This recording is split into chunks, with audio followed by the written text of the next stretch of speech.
Assalamualaikum warahmatullahi wabarakatuh.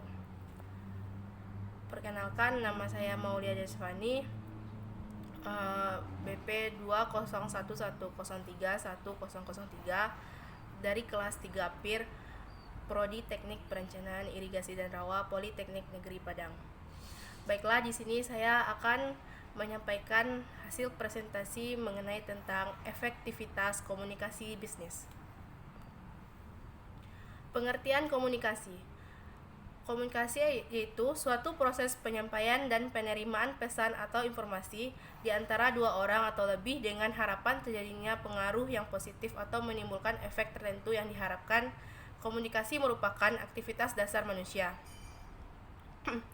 Sejumlah ahli mengatakan bahwa bisnis sudah menjadi masalah global karena kemajuan di bidang sains dan teknologi merangsang terciptanya sistem dan proses produksi yang efisien.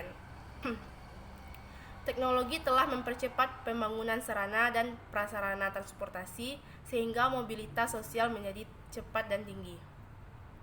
Kemajuan di bidang transformasi informasi atau komunikasi berlangsung sangat pesat, sehingga informasi tentang keadaan tertentu dapat disampaikan tanpa tergantung pada jarak geografis. Jika kita lihat bisnis dan komunikasi sebagai sama-sama suatu proses sosial, kita akan sampai pada kesimpulan bahwa komunikasi adalah bisnis dan sebaliknya. Bisnis adalah komunikasi. Tujuan komunikasi yaitu 1. Personal discovery, sama dengan pengenalan diri. Yang kedua, untuk berinteraksi dan memelihara hubungan dengan orang lain. Yang ketiga, untuk meyakinkan. Dan yang keempat, untuk bermain. Efektivitas komunikasi bisnis ditentukan beberapa hal. Yang pertama yaitu persepsi, yang mana komunikator harus dapat berprediksi apakah message yang disampaikan dapat diterima komunikan. Dan yang kedua, ketepatan, yaitu komunikator perlu mengekspresikan hal yang ingin disampaikan sesuai dengan kerangka pikir komunikan. Selanjutnya ada kredibilitas, yang mana komunikator perlu memiliki suatu keyakinan bahwa komunikan dapat dipercaya. Sebaliknya, dia juga harus bisa mendapatkan kepercayaan dari komunikan. Selanjutnya ada pengendalian, yang mana komunikator mengendalikan feedback dari komunikan agar pembicaraan tidak melenceng dan sesuai dengan target komunikasi yang diharapkan. Dan yang terakhir yaitu kecocokan, yaitu menjaga hubungan persahabatan yang menyenangkan dan komunikan. Ada beberapa proses komunikasi. Yang pertama yaitu langkah pertama yang dilakukan adalah ideation, yaitu penciptaan satu gagasan atau pemilihan serangkat informasi untuk komunikasikan. Lanjut, yang kedua, dalam menciptakan suatu pesan adalah encoding, yaitu menerjemahkan informasi atau gagasan dalam wujud kata-kata, tanda-tanda atau lambang-lambang yang disengaja untuk menyampaikan informasi. Langkah yang ketiga yaitu dalam proses komunikasi adalah penyampaian pesan yang telah disandi atau encode.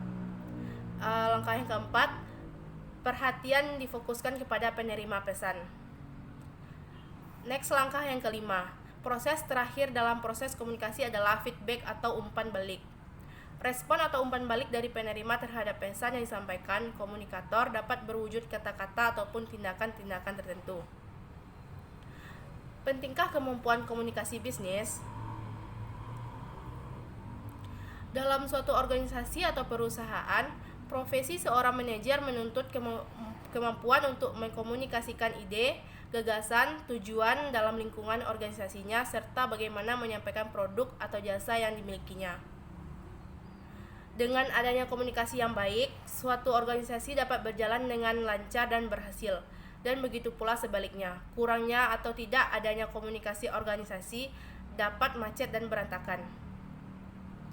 Beberapa kendala yang mungkin muncul saat manajer mengkomunikasikan bisnis perusahaannya yaitu 1. Struktur komunikasi yang buruk, 2. Penyampaian yang lemah, 3. Pesan yang campur aduk, 4. Salah audiens, 5. Lingkungan yang mengganggu.